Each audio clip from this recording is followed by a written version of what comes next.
want to disgrace me, eh? This girl, my own daughter, a bread seller, she hissed. When I go for women's meeting now, my friends will start mocking me. I have told you the easiest way to make money, but you too like poverty. After selling this bread now, 2,000 naira or 3,000 naira will be your gain. What kind of senseless child did I give birth to? Are you not seeing how you bring good money? See the way you are now shining, entering airplanes. Very soon, one will even carry you to Dubai. Abi, you don't want to go to Dubai. We are here saying nonsense. Meanwhile, how do you plan on eating and feeding Amanda as well? Because I see you are the one that have been giving her money lately. He said he's going to give you 500k for just one night, and you want to miss this opportunity, ba? So Sophia went, and she never came back. This is a story of a girl who stood for purity, even while her mother pushed her into the streets. But what happened next will shock you. This is more than just a story. And please, if you're new to my channel, don't forget to subscribe. Grab your popcorn, find a quiet space. Let's dive into the story.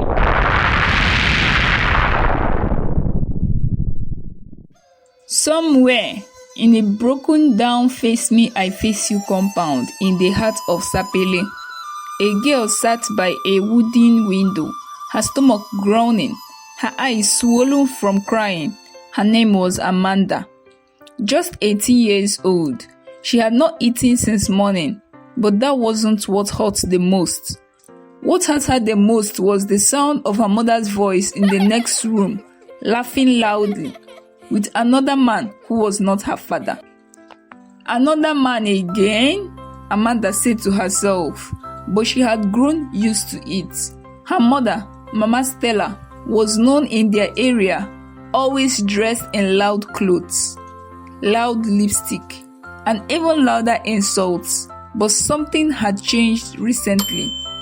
Mama Stella had stopped just doing it herself. She now wanted her daughters, Amanda and her older sister, Sophia, to follow her path. Body no be firewood though, she would say. Use what you have to get what you want, or die poor and useless like your father. Their father had died 4 years ago. The day of the burial, Mama Stella wore a tight black miniskirt. People whispered, "What kind of woman wears this kind of clothes to her husband's burial?" She did not even cry. Sophia was 21. She had already followed her mother's advice: makeup, men, money, clubs. She no longer slept at home. But Amanda, she refused. She loved the church down the road. Every Sunday she would go early.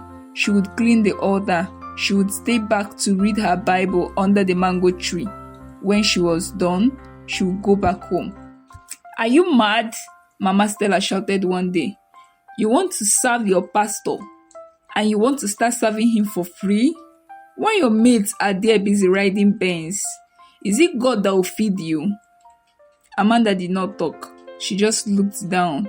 Sophia watched silently, chewing her gum. That night, Mama Stella threw Amanda's clothes out of the house. "Go and hustle," she shouted. "Hunger will beat sense into your head though." Amanda slept on the corridor outside. 3 days passed. No food, no help. Her mother as well denied her food. She came to the sitting room and saw her mother eating a chicken lap. "Mama, I'm hungry. There is no food in the house," she said to her mother, who was eating the meat like a hungry lion. "Come and eat me now," her mother shouted. "You don't know where they're selling food, ba?" But Sophia brought out her own plate of jollof rice. Amanda smiled and whispered, "God will bless you." Sophia looked away. Her eyes were red. She did not say a word. That evening, Mama Stella gave Amanda a cold bottle of malt. "I know you are hungry. Oya, drink this one." She smiled. "Take this and rest. Tomorrow we will talk." Amanda took the bottle of malt and drank it up. The room began to spin. She was not getting herself again. Sophia was standing in the corner, not saying anything. Then the door opened. A man entered, big, dark, older. Amanda's mouth moved, but no sound came out. Her body felt very heavy. She tried to get up but could not. Sophia turned away. Mama Stella whispered something to the man and left the room. What happened next, Amanda never forgot. Not even when she grew old. Amanda's breath slowed as the drug took over. Her legs gave out. The last thing she heard was her sister Sophia whispering, "Just calm down. It will be quick. It might hurt a little." But then she woke up. Her head was still aching. She felt cold, sticky. Her skirt was torn. Her thigh sore. Her hands trembled as she pulled herself up from the ground. Her room was empty, and so was she. Amanda screamed. She sat in silence for hours trying to remember what happened the last night. When Mama Stella returned, Amanda looked her in the eyes and asked, "Mama, why?" But her mother started laughing at her. "You think virginity will put food on this table? You think men will marry you if you are poor and useless? Finally, you will not be using this your virginity as an excuse anymore. Meanwhile, did you enjoy yourself? Did you know that that man paid in 500,000 naira? He said you were so clean.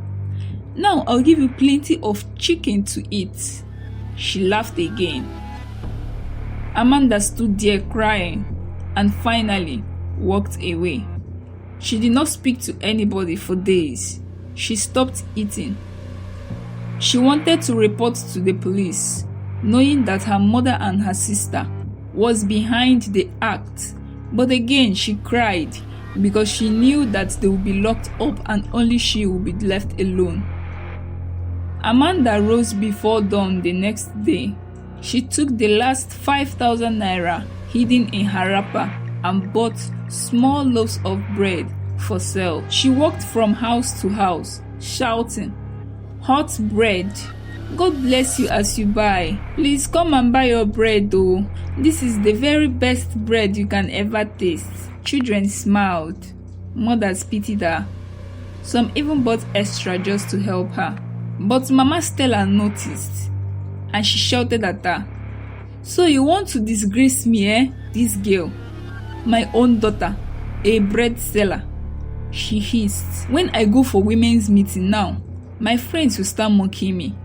I have told you the easiest way to make money, but you too like poverty. After selling this bread now, 2,000 naira or 3,000 naira will be your gain. What kind of senseless child did I give birth to?" Sophia, her sister, had changed. She stopped wearing makeup. She was tired of the life she was living. One evening, Amanda found a brown envelope under her pillow with no name, just only 5,000 naira. Then it became a pattern. Every time Amanda returned from selling bread, she found money hidden somewhere in her room. She knew it was Sophia dropping those money for her. One night, Amanda caught her outside the gate wearing a hoodie. Sophia was pretending to be a stranger buying bread. "Why are you doing this?" Amanda asked her. Sophia looked down. "I cannot sleep at night. What we did, what Mama did. I'm so sorry. I know money cannot pay the debt, but I cannot see you keep suffering." Amanda hugged her, but deep inside, Sophia was still breaking. Mama Stella became very desperate. She borrowed money from a street lord named Papa T-Boy and promised to return double in 2 weeks. She told Sophia to travel to Warri to meet a real money man. Sophia cried. She begged, "I don't want to go, Mama. I have stopped living this kind of life. I am tired. What is all this?" But her mother beat the hell out of her with a broom. "You want to be like Amanda? selling bread like a church rat. Since you started giving men your body, are you not seeing how you bring good money? See the way you are now shining, entering airplanes. Very soon, one will even carry you to Dubai. Abi, you don't want to go to Dubai? We are here saying nonsense. Meanwhile, how do you plan on eating and feeding Amanda as well? Because I see you have the one that have been giving her money lately. See, let me tell you, you have got to be smart, no dulling. The man in question, he said he's going to give you 500k for just one night, and you want to miss this opportunity, ba? So Sophia went, and she never came back. 2 weeks later, a call came from Warri. Sophia was found in an uncompleted building, naked, lifeless, and tied in ritual ropes, body full of incisions, eyes wide open. Mama Stella fainted after hearing the news. But some days after the news, Mama Stella went to meet one of her old clients, an old man, rough, wicked, once banned from their streets. But she needed quick money, so she booked an appointment with him. He left her unconscious after handling her rough that night. Amanda, returning from bread sales, found her mother behind the house, bloody, barely alive. She rushed her to the general hospital. Go and make a deposit before we can even clean her wounds. Go to the cashier and make payment, the nurse said with a mean face. Amanda had only 12,000 naira saved with her. She begged them, but nobody listened to her. Amanda stood outside the hospital trembling. I know I lost my only sister to hook up, but I cannot lose my mother too. I think I'll look for who to sleep with this night to give me the 400k, she said to herself. All I need to do is to be careful. So she held her mother's hand tightly, staring at the amount the doctors had given her, even how the doctors said it without emotions, as if it was a price of a bag of rice. She looked up to the sky. It was already getting dark, and people were gradually returning from home. So she walked along the streets of Sapele, carrying a signboard with chalk written words. Help me, save my mother, even if it is 100 naira, it does not matter. God bless you. But people did not stop. Some hissed. One woman even spat on the ground and said, is it not her mother that has always been causing trouble in this neighborhood?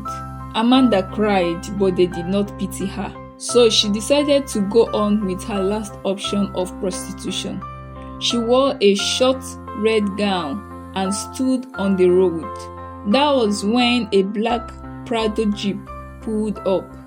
The window rolled down, and a man in clean white kaftan, beard neatly trimmed, looked at her. You are Amanda, right?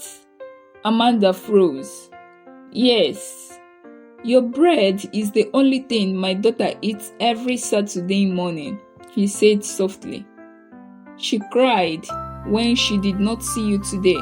So why are you dressed like this and where are you going to? Amanda burst into tears.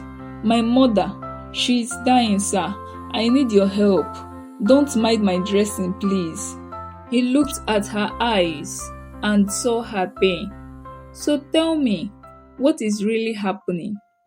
Amanda opened up to him and told him every single thing that has been happening to her. How her mother treated her, and even how she lost her only sister. You are different, he said. You are pure. You are strong. You are not meant to stay in that house. Amanda nodded, tears running down her cheeks. Would you like to go to school abroad? He asked. Amanda gasped. Sir, there is a scholarship program. I found it myself. I think Sophia would want you to take it. Amanda broke down completely, thanking him. A week later, Amanda returned home to pack her bags. Mama Stella had been discharged from the hospital. She sat on a mat. Her bruises were gradually healing, eyes still filled with wickedness. So, that man that paid my hospital bills, was it for free? She asked Amanda. Tell me the truth though, because I'm beginning to doubt you, she said mockingly. And did he even dash you any other money? But Amanda ignored her completely. She went inside, packed some few clothes and Sophia's framed picture. As she turned to leave, Mama Stella jumped up and shouted, So, where do you think you are running to? After all I did for you. You are very, very wicked, Amanda. Even in this my situation, you want to leave me. Amanda, why? But Amanda did not answer her. She walked out and never looked back. In just 3 months, Amanda was in Kenya, studying business at a private university funded by Uncle Nathaniel's foundation. She had her own room and food she did not have to beg for. She wrote letters to Sophia's grave every weekend, telling her about school, about her new life, about the mango trees, about the choir she just joined. One day, she received news that Mama Stella had been walking the street naked, barefoot, muttering to herself. The community said that she had gone mad. She was taken to the psychiatric ward and chained. Amanda only prayed for her, but she never returned.